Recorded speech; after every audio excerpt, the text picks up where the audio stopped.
I've been attached with the feeling of now waking up with you by my side. Naman natin nakaliwat ka na nga rin talaga ang nagiging guesting ng ating couple para sa kanilang teleserye na Can't Buy Me Love. Lalong lalo pa nga at pinahanga at nag-trending nga ang performance ng ating Donnie at Belle sa Asap Natin To, na talaga namang may pagbuhat pa nga kay Belle Mariano itong ating Donnie Pangilinan.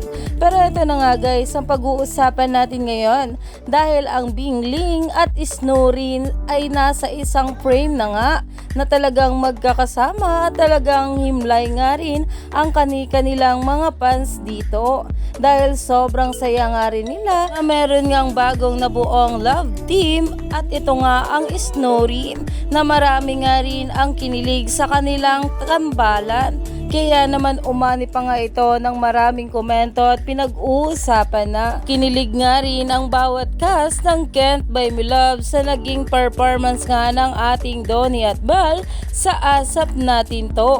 Kaya naman stay tuned lang tayo for more updates sa ating Donnie at Belle sa mga susunod pa na ayuda.